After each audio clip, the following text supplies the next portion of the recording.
Okay. Well, I'm going to go ahead and get going here. Basically, what I wanted you guys to do for today was to come up with 5 potential topics for a research paper. And the reason that I didn't want you all to have to worry about posting those to Moodle or emailing them to me or anything is I actually wanted you to type them here.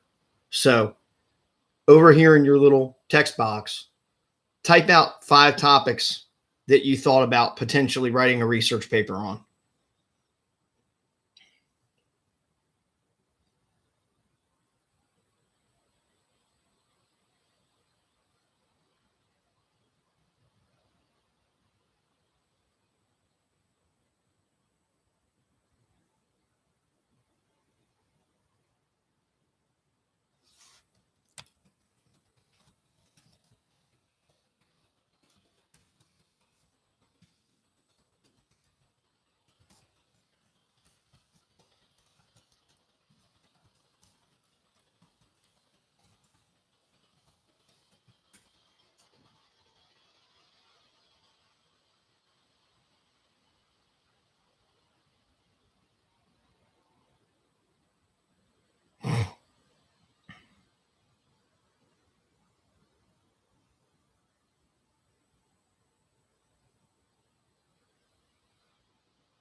If you didn't have 5, type however many you came up with.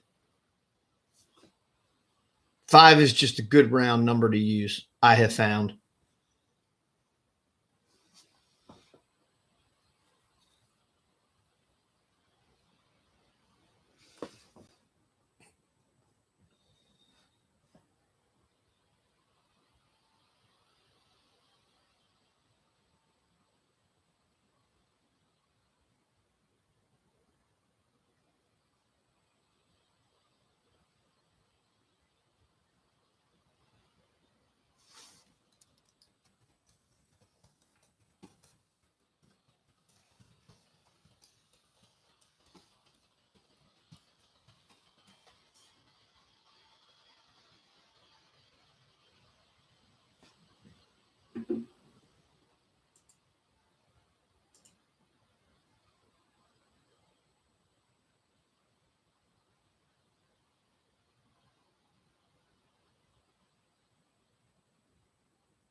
Okay, how about this?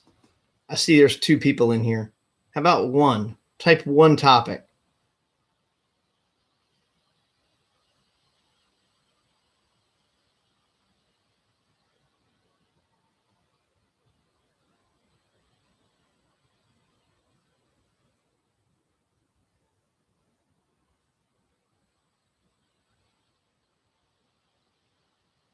Okay. Exercise to improve mental health. All right. So let's talk about that one. Thank you, Nakia. Okay. So, the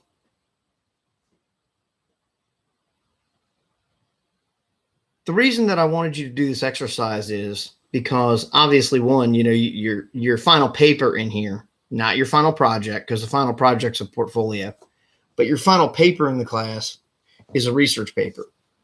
And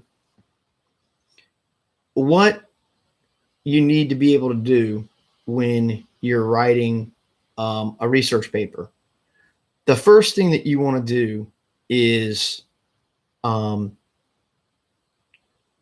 really have an idea of what it is you want to say about mental health.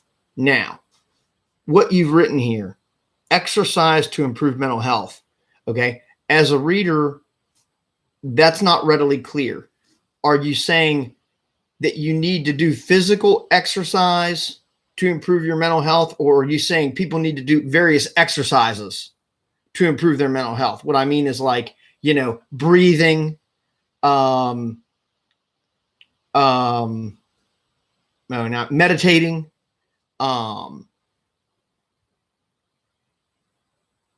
writing in a journal. What I mean is practices to improve mental health, because that's one thing you want to make sure that you're doing when you write, is that what you're saying is clear.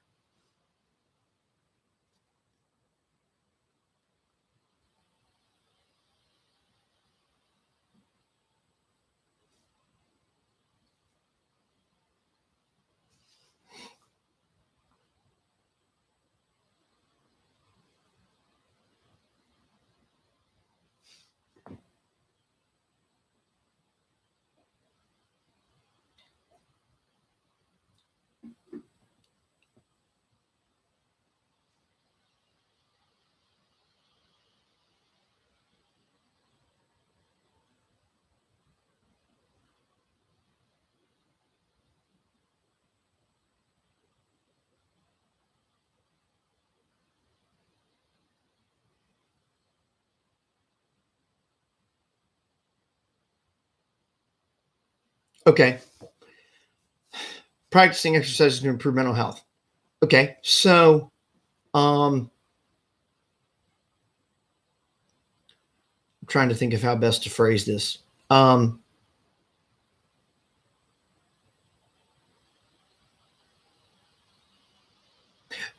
Okay. Let's start here. Since you're the one who's answering, maybe you'll end up getting the lion's share of the help here. What kind of exercises would you think of?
Okay, good. Yoga could help. Okay. I'm glad there's somebody in here who's helping me out here, else I would just have to go into doing a kind of you know, an overview and just post it. Okay. So here's something that would be interesting, like possibly, okay. If you had it boiled down to where you could use yoga as your core idea about how to improve mental health. Okay. So let's think about this. Okay.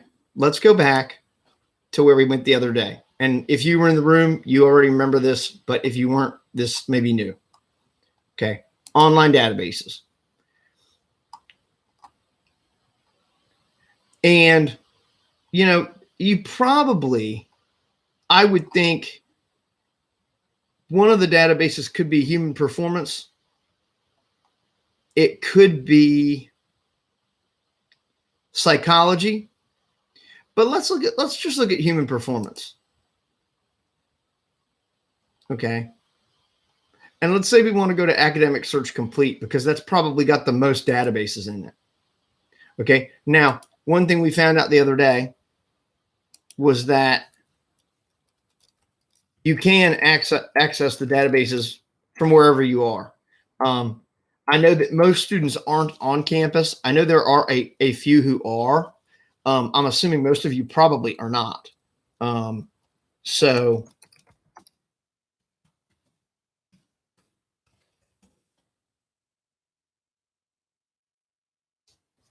okay. So let's say you wanted to select all the databases here, and it'll tell you like selecting all databases may result in a slow response time. It usually doesn't do that much. Okay. So remember what we said the other day. If you're going to use a search that has multiple words in it, you want to use quotation marks because it closes the phrase off. Okay. If you don't do this, again, I'll show you just in case you weren't in the room the other day. Let's just say mental health as a very basic starting point. Okay. Look at how many articles there are just in these databases. I mean, that's 3 million. Okay. Way too many for, you know, for what you're going to be doing. Okay. We put in quotes. Okay. We bring it down some. Now, obviously, that's still a ton. All right. So that's when you go to advanced search.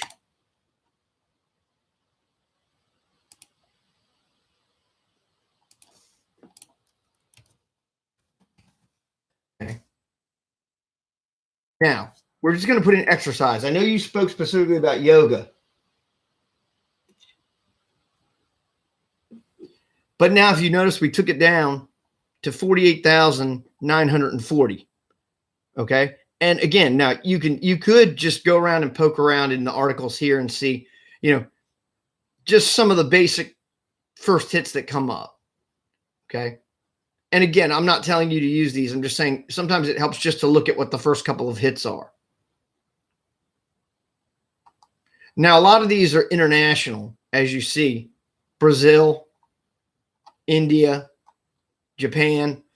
It would depend on what you wanted to do. If you were going to talk about just America specifically, then no, those articles probably aren't going to help you. If you were going to look at things that are, you know, let's say you were going to compare mental health in America, where we know like mental health is a major issue, to maybe other countries where maybe it's not as big of an issue. That's something you could do.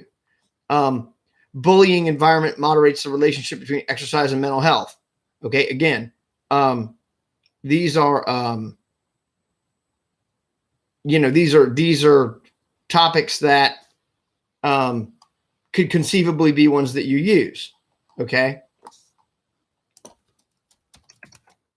Now, let's say you wanted to narrow it down even more and go back to yoga. Now you're down to 2,600 articles. Now, this is interesting here. Complementary and integrative health approaches for PTSD. Okay, well, we know PTSD is a mental illness. This article is obviously going to be discussing that. Okay, so why am I showing you this stuff? All right.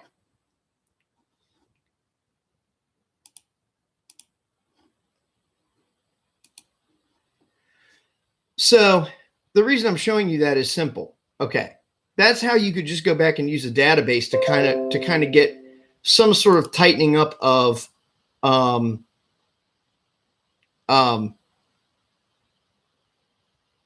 of what your specific topic is going to be. You're going to have to excuse me for a second. My wife is calling me, and I know she's been having some issues with her computer. So hold on.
Okay, sorry about that. Um, this virus is hitting everybody. My wife's hours got cut, so we need to make sure that her computer is working up to snuff so that she can be as productive as she can be, so that she can get her hours back. Um, whenever all this stuff comes to an end. So we got to make sure that everything's going right. And anyway, I don't want to get off the track, but that's why I wanted to go make sure everything was running right. So um, so you saw how I went on the databases, and just doing that, I kind of trimmed down your research topic down into kind of a more narrow, into a more sort of narrow focus. Okay. Well, typically, let's just say you were committed to the idea of, I'm going to make this paper about how yoga can help improve mental health. Okay. Well, typically what happens, and I'm going to post something on Moodle about this. It's sort of an exercise. But usually when you do a research paper, it starts with what's called a research question. Okay.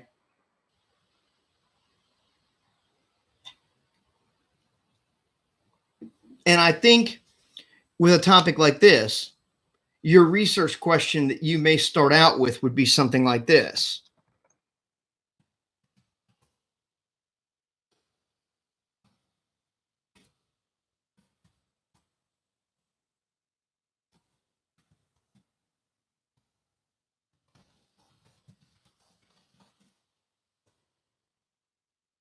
Okay. The reason you start off with a research question is because you need to know exactly what it is in your research that you're trying to answer. Like there should be, at least in for example, with your topic, what you're kind of doing is proposing a solution to a problem. And that's not always what people are doing with research, but with yours, that's sort of what you're doing.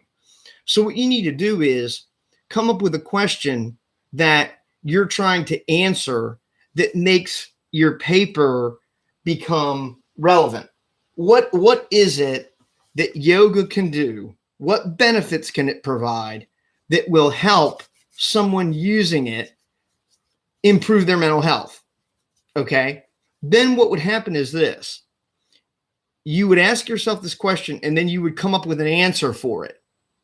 And at least loosely, that would become your thesis. So let's say something like,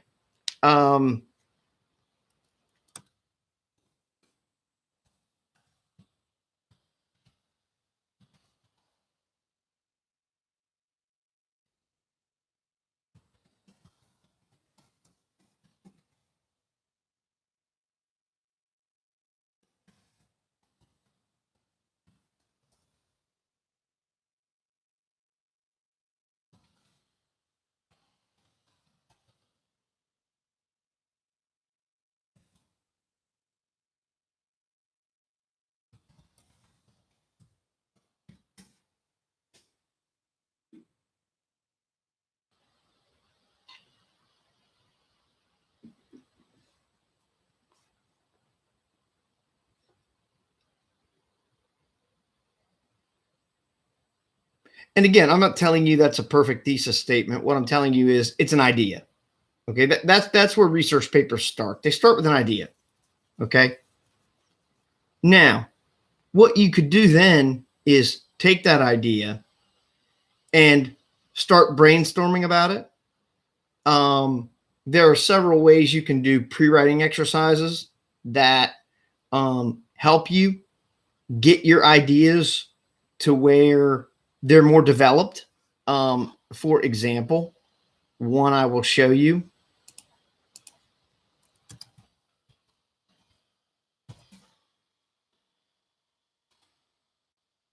is mind mapping, for example. Okay. Like we'll just click on this one really quickly here. Okay. Of course, it's small. Okay. There we go. Obviously, this is just somebody who has drawn like a schematic of mind mapping and what it does. Okay. But like for you, you could put yoga here. Okay. And then you could put exercise, flexibility, meditation,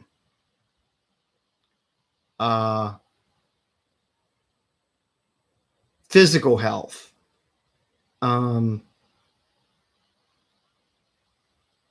weight loss, I'm just trying to think of one or two more. Cardiovascular health. If you were going to get into the idea of people doing yoga together, group therapy. Okay. I'm just giving you some examples here. Mind mapping is one way to brainstorm. Another one is free writing. Okay. These are all, and again, I'm going to put this stuff on Moodle. Free writing is just where you start writing about a topic and you just don't pick up your pen. You just write. Okay. And whatever it's what we tend to call diarrhea of the pen. You just write. Okay. And whatever comes of it, comes of it. If it doesn't help you, it doesn't help you. If it does, it does. The other one is brainstorming. Brainstorming is basically just where you write various phrases, words, ideas that have to do with your topic. And then what you can do is go back and look at those and see if any of those things will help you build a paper. Okay. Now, again, one of the things about writing a research paper is once you come up with the idea that you want to run with, and you come up with some supporting ideas or details, which like the mind map, for example, is good at, okay, that's when potentially you can go back here and you can tighten up this. You can tighten up this search some, okay? So like, for example,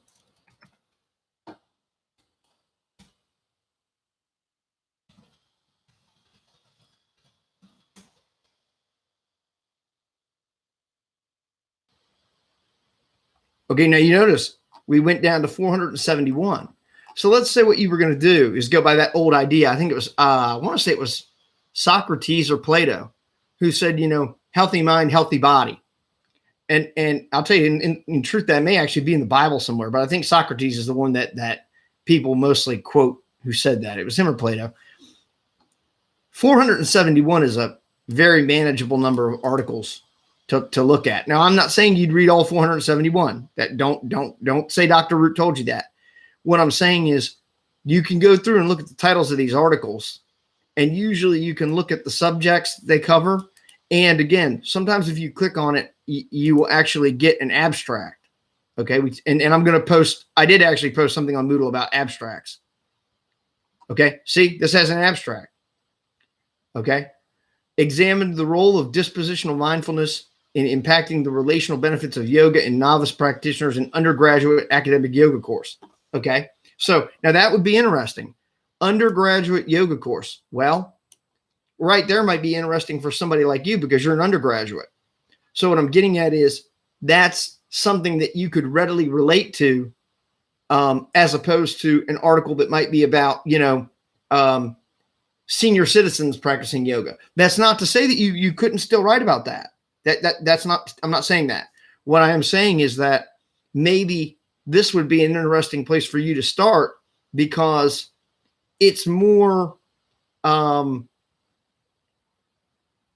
relatable to you than something about people who are, you know, above age 60 who participate in yoga.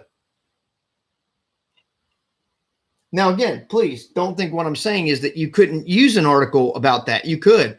Again, one of the things about research is a lot of times you don't know where your research is going to take you until you start doing it. Okay. So that's why once you go back to what I was saying here about you have your research question, let's say you come up with loosely an answer for it. Okay. This would be, let's say, loosely your thesis. What you then do is you go back to your databases and you look at a few articles. Okay. And ideally what you can do is you can figure out some sort of, again, here's adolescent students' problems in yoga.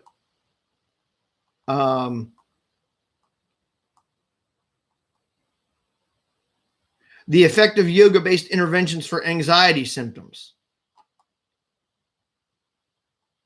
Dogs, cats, and kids, integrating yoga into elementary physical ed.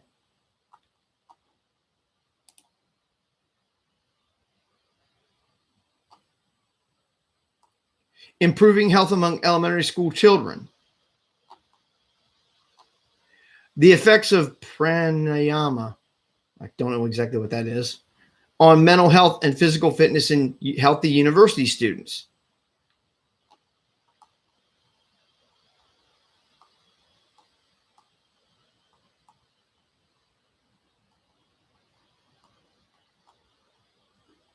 And we'll look at one more page, okay? Because like I said, I'm not trying to beat this to death. I'm just trying to give you guys a concept here, okay?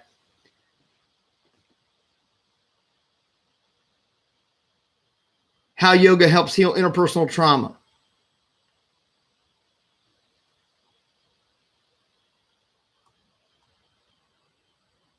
Individualized yoga for reducing depression and anxiety. What I'm getting at here is this, okay? You clearly pick a topic, even if you just want to make it about yoga. You have enough source material here that you could write this paper entirely about yoga. That's my point. Now, would you be having to work a little bit more to make the paper around just yoga? Yes, you absolutely would. But the one thing that I think you also would have going for you is that the paper would be focused. A lot of times people write a research paper and it's all over the place. I always tell people, especially when they're writing short papers like you, I mean, you guys' research paper is only going to be like 5 pages. Okay. And I know a lot of you guys hear 5 pages and you think, oh my gosh, there's no way I can write 5 pages.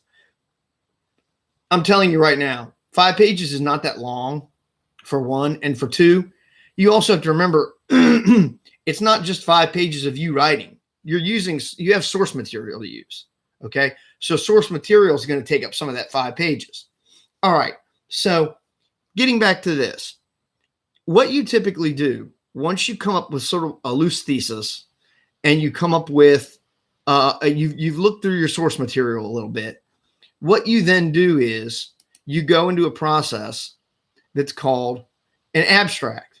Okay. Now, I just showed you a minute ago what an abstract was in the sense of what an abstract looks like from a finished article. What an abstract from a finished article is once someone finishes writing the article, they basically give you a summary of what it's about. Okay, but there's another way abstracts are used too. Abstracts in this form are almost what is called a prospectus. I'll write this word out for you.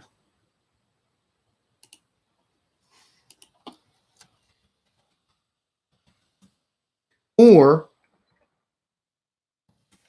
a proposal, a research proposal. Okay. And what that basically means is what you're going to do in probably 150 words. You're going to write what your paper is about and sort of explain why it's relevant. Okay.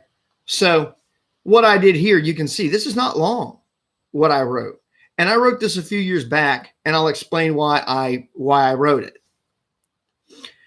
This was an abstract about that I wrote for a paper that I actually just wrote for a class that I was teaching to show them how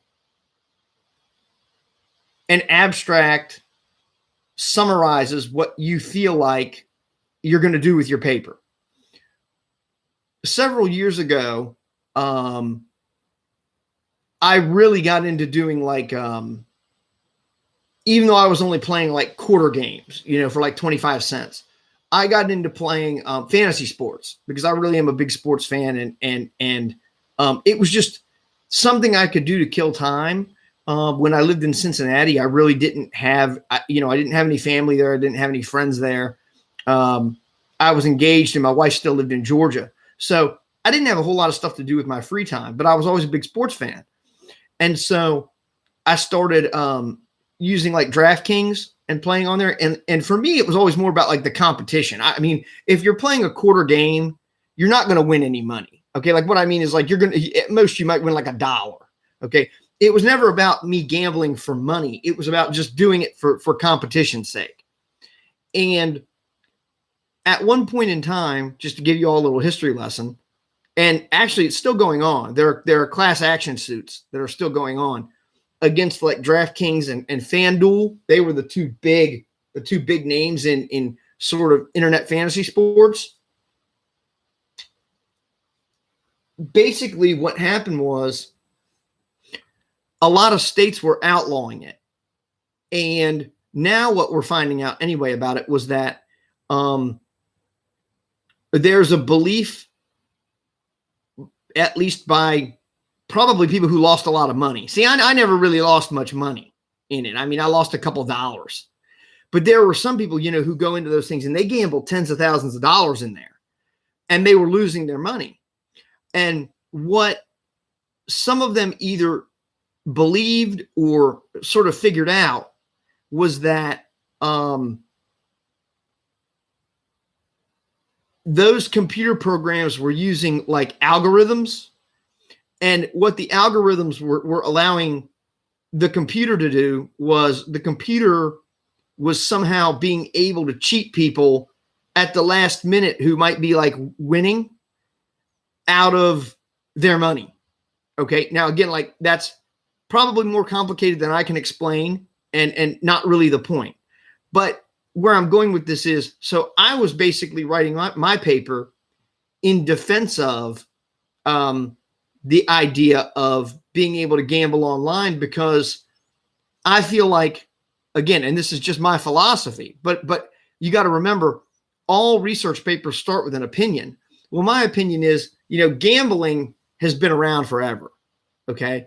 And I mean, go to the grocery store. Well, maybe not right now since nobody's out and about, but go to the grocery store when everything is normal and it's a regular everyday, you know, afternoon. Let's say you go into Bilo on a Friday afternoon and you're just in there buying your groceries. There is a safe bet that there is going to be someone standing in line at the customer service thing to buy a lottery ticket.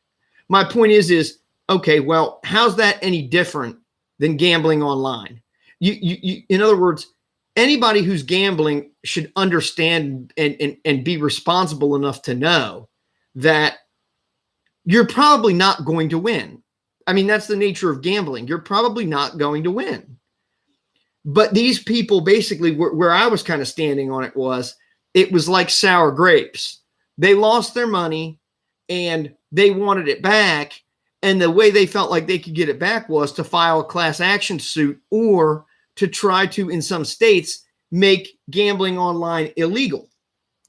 So again, you guys can read this. It's on Moodle, and I'm not going to read it all now because I've been hoarse lately. But basically what I did was I wrote out a short little abstract prospectus, whatever you want to call it here. And then I kind of highlighted what I felt like my thesis would be. And my thesis was, while I'm not ignoring or denying the inherent problems with gambling, specifically online gambling, the government should not regulate or prohibit such activities in any way. That's all built up to by this. Okay. You'll notice there's even source material in here. Okay. So what you would do, Nakia, would be you would look at some articles and it would give you sort of something that you were building on to get to your thesis idea, which is not only is yoga good as a physical activity, but it has also been proven to help people overcome mental problems or mental illnesses like depression, anxiety, I don't know, post-traumatic stress disorder, things like that. This is sort of where it all kind of emanates. This is sort of your starting point. Okay. Now, let's see real quick.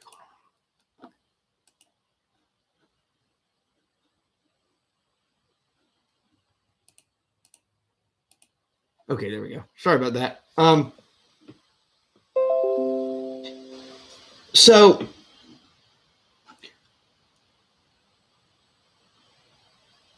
then people would ask, okay, well, what comes next? Okay.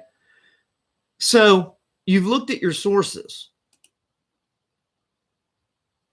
and this is on Moodle also. You come up with something called an annotated bibliography. Now, I'm going to go back.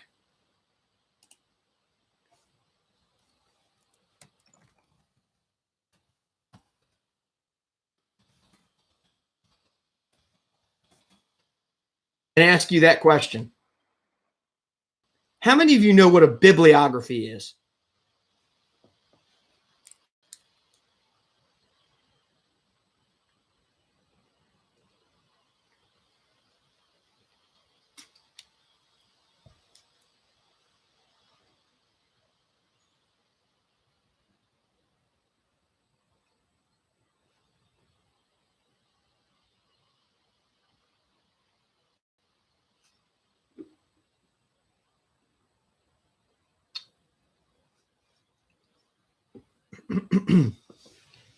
Just a bibliography.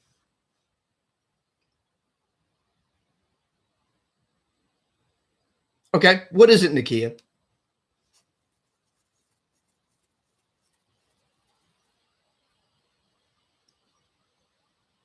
I've talked about it in class a little bit, but I know it's been weeks since we've been in class, so I want to make sure I refresh your memories.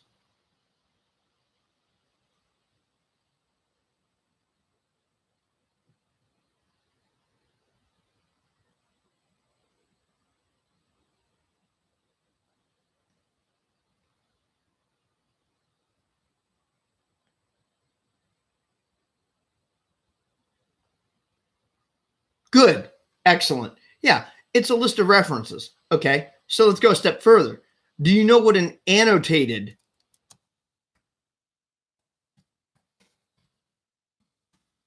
bibliography is?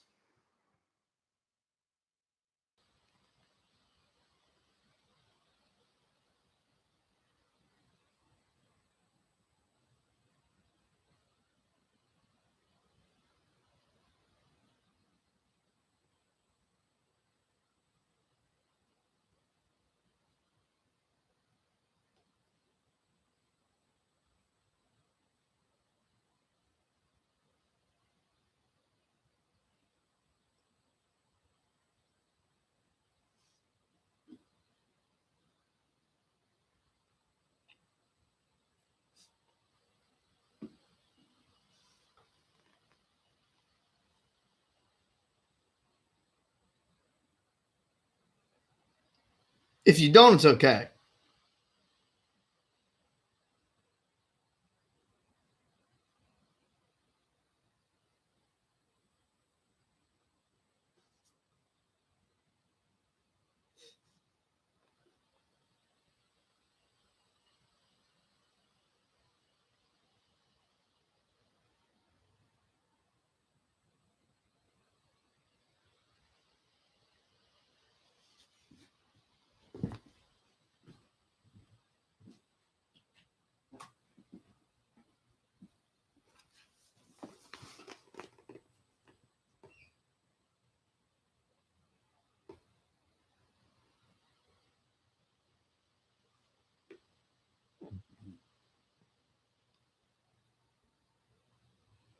Okay, I'm going to go ahead and take that as a no. Oh, very good.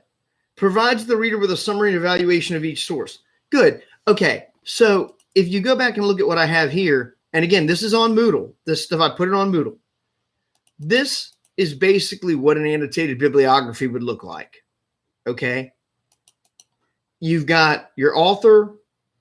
In this case, this is like an article or a book chapter. This is the book that it came from. City, publisher, year, page numbers. Then a brief, notice brief. Last semester, I gave this assignment, and there were people who were writing like, I could tell what they were doing. They were going and they were cutting and pasting abstracts from the articles that they were looking at in here. And so some of them had like a 300 or 400 word annotation. One, that's not how they should be. Two, I don't want to read 400 words about an article. And three, the other problem with cutting and pasting and annotation is that there's a really good chance that the student's not really even looking at what the article is about. They're just cutting and pasting that. And the problem with doing that is you're going to find plenty of articles that deal with your topic. But what your annotation really ought to be kind of keying in on is how exactly are you going to use that article in your paper? Like, what is it going to add to your paper? And if all you're doing is looking at articles that involve your topic and you're just cutting and pasting, the abstract that's there, you're probably not taking a very close look at what the article actually is about and what it's doing. And the problem with that is then you end up with a bibliography full of sources that you may or may not be able to use. Now, a lot of people think that annotated bibliographies are just busy work. Okay. Right here, I'm going to show you why they're not. Okay.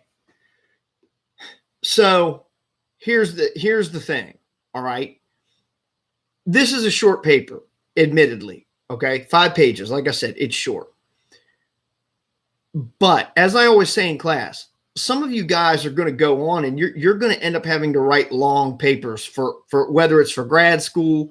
Again, some of you guys disciplines, and here's the one thing too that you're going to have to think about that we maybe never had to think about before. We don't really know right now the extent of this coronavirus and what it's going to do to our traditional educational format.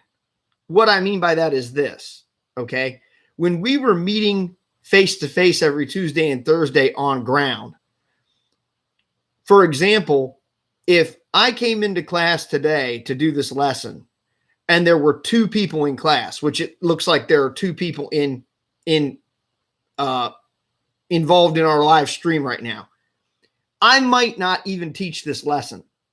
I mean, what I might do is just have you do something else and tell you, you know what, just go ahead, go on to Moodle, look at the documents that are there. There's not really any point in me teaching this because there's only 2 people here.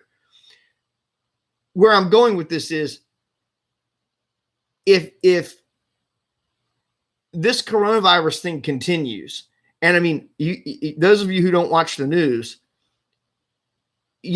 there are states that have closed school throughout the end of the year. Okay. Like throughout December. I don't know what South Carolina's plan is for that. I don't know that they have stated it yet. I don't know. Maybe they've said the same thing. Honestly, I try to avoid the news right now because I find it incredibly depressing. I try to watch a little bit every day, but here's where I'm going with this.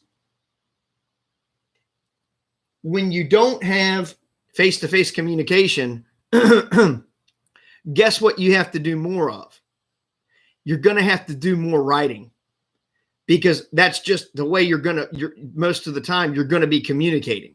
Okay. So what I'm getting at is, whereas, for example, in the past, you might have had classes where you were going to stand up in front of the class and do a presentation. Well, I'm not saying you still might not have classes where you do that online, but there's probably going to be less venues for you to do that. You're going to have to write more, okay? And if you have a long writing assignment, the reason an annotated bibliography helps you is very simple. And if you look at your screen right now, you should be able to notice one thing about these 2 sources, okay? I'm going to highlight it.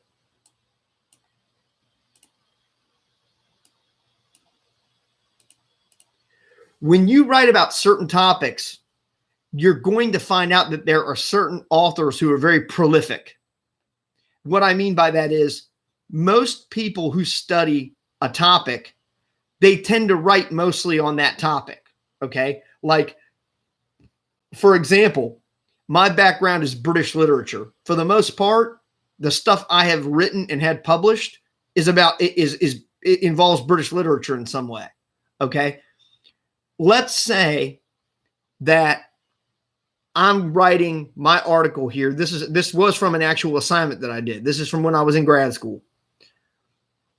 Stephen R. Carter was obviously somebody who studied Lorraine Hansberry. If you don't know who Lorraine Hansberry was, very talented African-American female playwright. She wrote A Raisin in the Sun.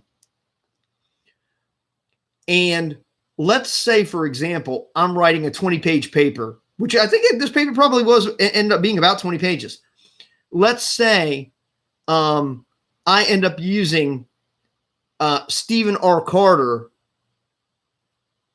5 or 6 times in my paper, and I have 5 or 6 different sources of his. Okay. And in the process of doing my writing, what I'm doing is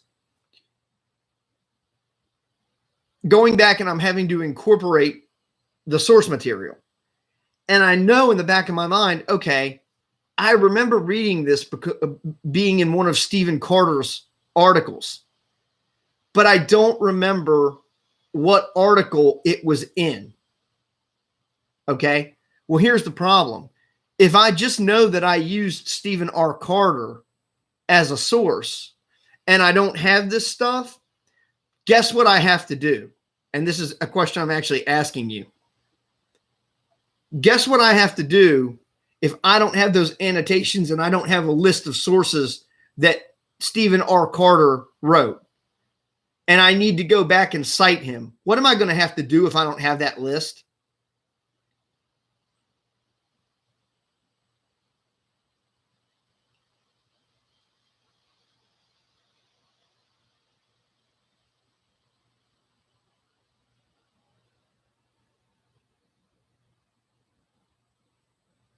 And Nakia, I know it's mostly just me and you in here, but just we put on our thinking caps for just a second and think about that one. Okay.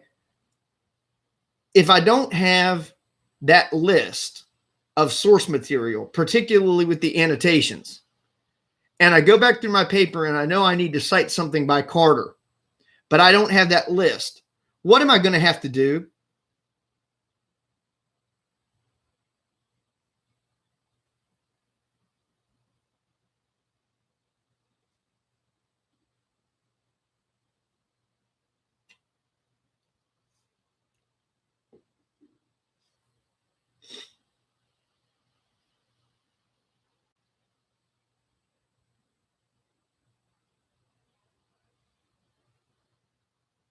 And if you can answer this right, I will give you extra credit.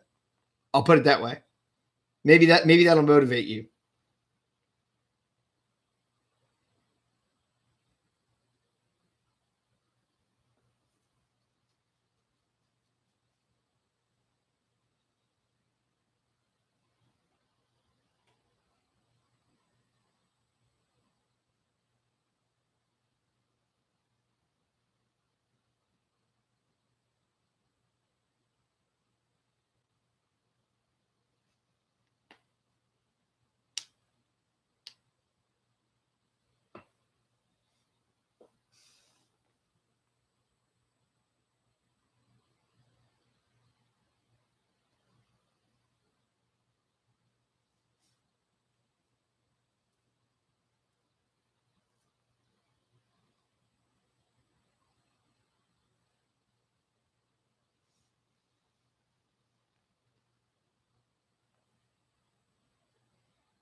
And I'll even give you a hint.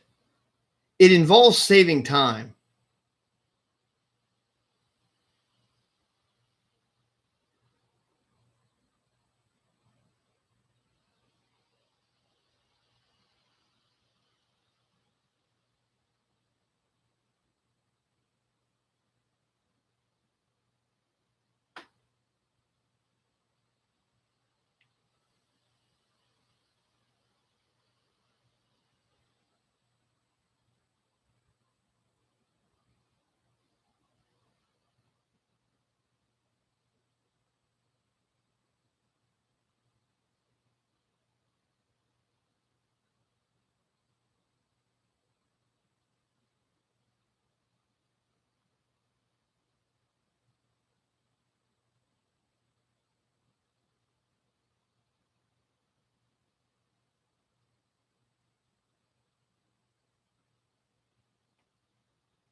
Excellent. Nakia, you got your extra credit. Here's what people don't understand about an annotated bibliography. If you only have maybe 3 or 4 sources, then it's probably not that big of an issue. But for example, I just got done writing a book. Okay. My book ended up, after everything got formatted, I think it was about 275 pages.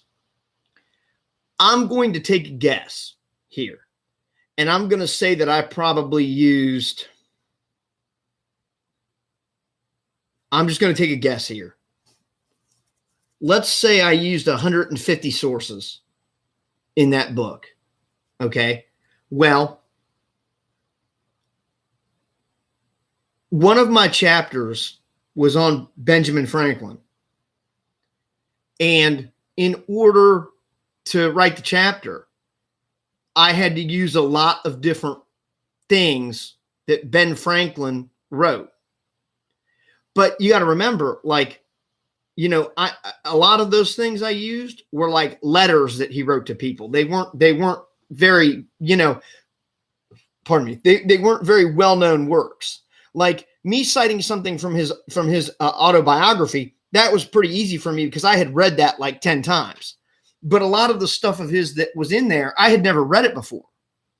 So what that meant was when I was having to go back through and do my my works cited page, basically, yeah, of course, it's called, when you use Chicago, they're called footnotes or endnotes. If I didn't know readily what letter, for example, and I probably used like 6 or 7 letters that he had written to people. If I didn't know what letter that particular source came from, guess what I had to do?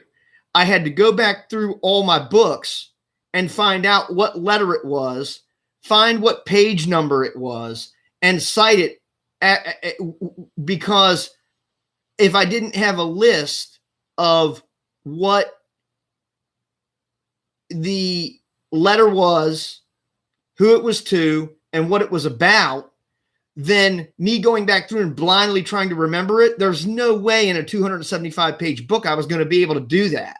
Well, my point is a lot of my students, when I tell them make an annotated bibliography, they go, well, that's a waste of time. Okay, so here's the thing. You guys are smart. I almost tend to agree with you. In a 5-page paper, yeah, it's probably not necessary. But remember what I said to you guys last time I gave a lecture. English 101 and 102,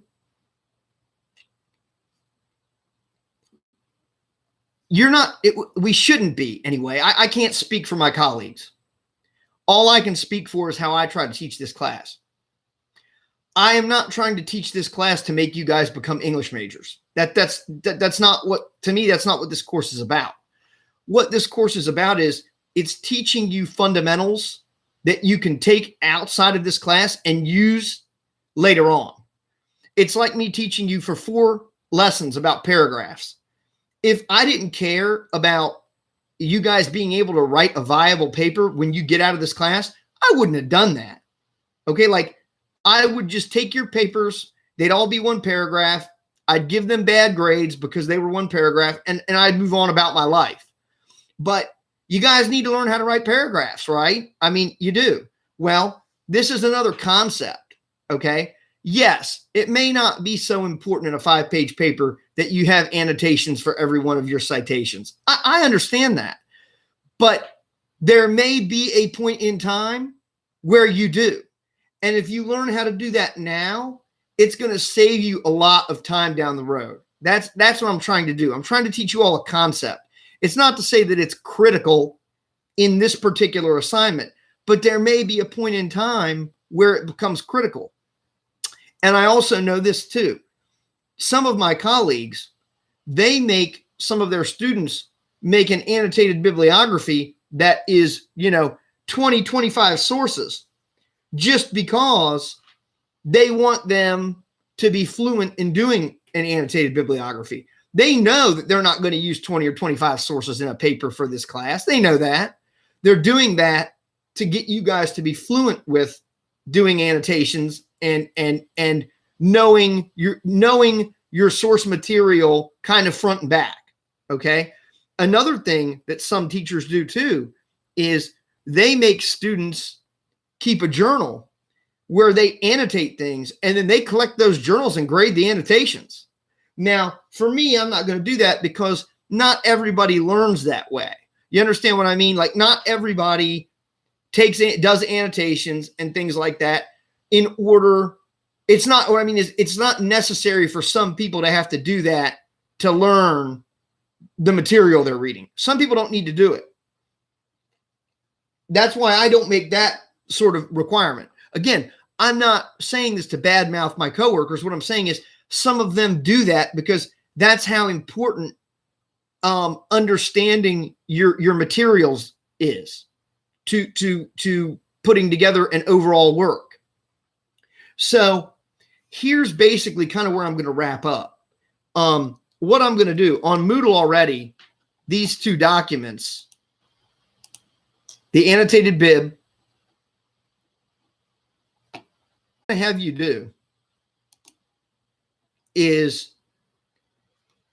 and I'll, again, this will all go out on Moodle. There'll be a Dropbox there. What I'm going to have you do is, for next class, I'm going to have you write me an abstract, and I'm going to have you write an annotated bibliography about the topic that you think you're going to write your research paper on. What I'm going to do is I'm going to go over it, okay? And then I am going to re-upload it like I usually do. And next week, this is what I'm thinking anyway, okay? Next week, what I'm going to try to do is set up individual conferences with you guys through freeconference.com. And what I will do is I will, when you submit those documents to me, we'll set up a conference time. Okay. It doesn't have to be from 9:30 to 10:45. It doesn't really have to be a set time as of right now. Okay. We'll have to schedule it, obviously, because I have to go set up the conference. But what I will do is I will comment on what you have and I will upload it. You'll look at it. We'll have a conference and we'll talk about what you're doing. Okay. And then what we'll do is probably have, after I have conferences with everybody, we'll have one more sort of like a live stream like this. And I will kind of talk about where we are, talk about what you need to do. And then I will give you, what we'll do is we'll hold off on the live streams and I'll give you time to work on a draft. I'll post another Dropbox on Moodle and you will write a draft of your research paper. I'll read that, I'll comment on it, and then we'll have another round of conferences. And then your research paper will be due like the last day of class, which would be the 26th or something like this. Okay. Again, I know this is a lot right now to absorb, but I'm just explaining what I'm going to do. Okay. Or what I'm thinking of doing. And from there, you'll take my comments, work them into a final draft. You'll submit your final draft, and that'll be the last paper you turn in the class. Then I'll grade those, give them back to you, and then you'll put those in your portfolio along with everything else at the end of the semester. And that's basically your final exam in the class, is a portfolio. Okay. But, again, I think I should stress this because we don't really know the extent of the virus that's going around. We just don't.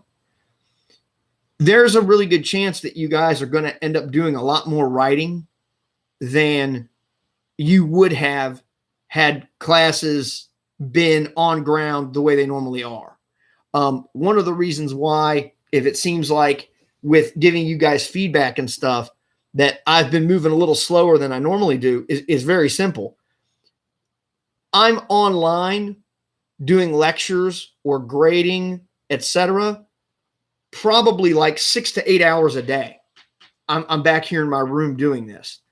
And so literally like this whole process, I'm probably doing 2 to 3 times more work than I was when I was teaching on ground.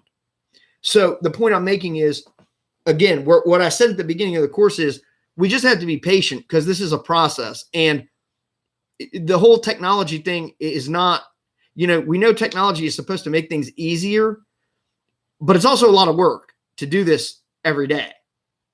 And so, again, I'm doing the best I can to be efficient. All I'm asking is that you be patient with me like I've been trying to be with you guys. I know this is not exciting stuff. I know that. I know that we're all living in a kind of a cooped up world right now where we're kind of quarantined and stuck in our houses, and we probably all would just love to go out and, dance in the street.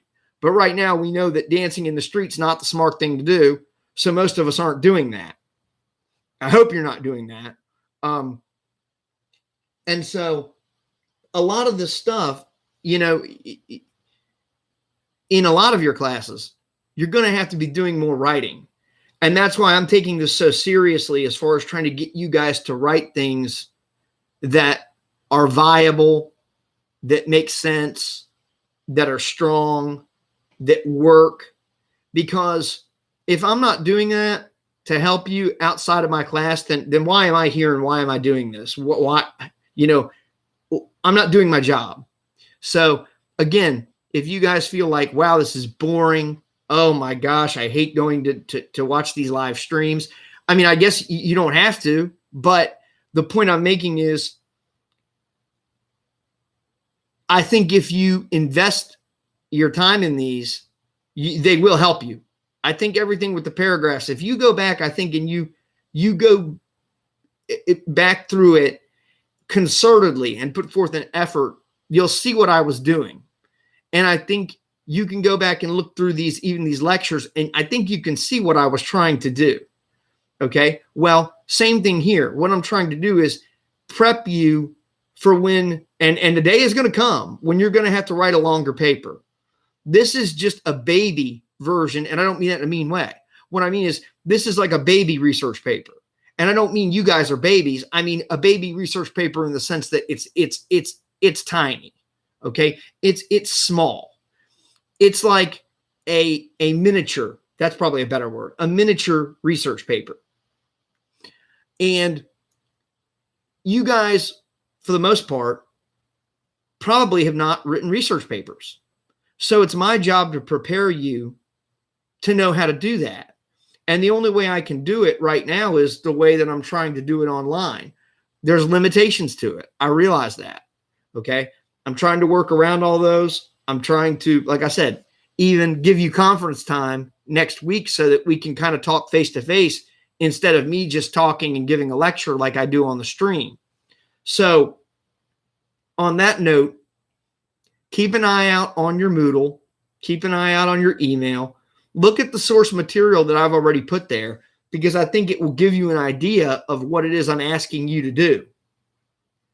And I think they're pretty good, straightforward examples of what an annotated bibliography and a prospectus or abstract or proposal, whatever you want to call it, is. And I think if you look at those and you develop a topic of your own, you develop a research question, you answer it, you come up with a thesis, you start going and looking for source material, I think you're going to see why I'm having you do this as prep work leading up to writing a paper. Because just jumping into writing a paper like this, I can guarantee you that's just going to be a waste of time. You have to do prep work before you start writing a research paper. You just do. You have to read stuff. You have to know what your main idea is and how you're going to show it. And the only way you can really do that is you have to have an idea and you have to know that you can support it with the material that you're looking at in, that would be in your annotated bibliography, whether you get that stuff from databases, whether you get it from Google, just be sure that whatever sources you're using are good, credible sources. Okay. That's important too. And the way that you can know that for sure, if you get them off a database, they're peer reviewed. And that means other people in the field have had to read them. So they're credible. Okay. So whatever you're doing, be sure you use credible sources too. Okay. And on that note, that's basically all I have to say. Again, keep your eye out on Moodle and in your email, because I'm going to send out what the assignment is. I'm going to put the drop boxes up and everything like that. Everything will be explained. And ideally next week, we're able to have at least one day of classes, probably Tuesday, would be dedicated to having conferences. And again, it's not to say they would all be on Tuesday, but what I mean is I would like us to have another lesson on Thursday where we talk a little bit about what you did. And then the following week, I would just give you time to work on your paper, upload a draft. Then after that, I would have a conference with you again about your draft. And then you would just work on it and upload a final one. Okay. So that's sort of what I have in mind. I'll explain all that. It'll be written down. That way you have it. And on that note, that's about all I have to say. Nakia, thank you for your participation. You will get extra credit. And if you have any questions, just send me an email. As I told you, I'm pretty well quarantined like everyone else is, and I'll get back to you as soon as I can. Okay. I hope this helped in some way. I know, again, I'll repeat it. I know it's not, quite as fun as going to the club, but it's my job. I have to do it. You guys are in the class. We all kind of have to go. We just kind of have to get through this together. Okay. So we'll make the best of it. And on that note, have a good weekend. Be safe, be healthy, look out for yourselves, look out for each other. And I will be communicating with you within the coming day or so. All right. Take care. Bye-bye.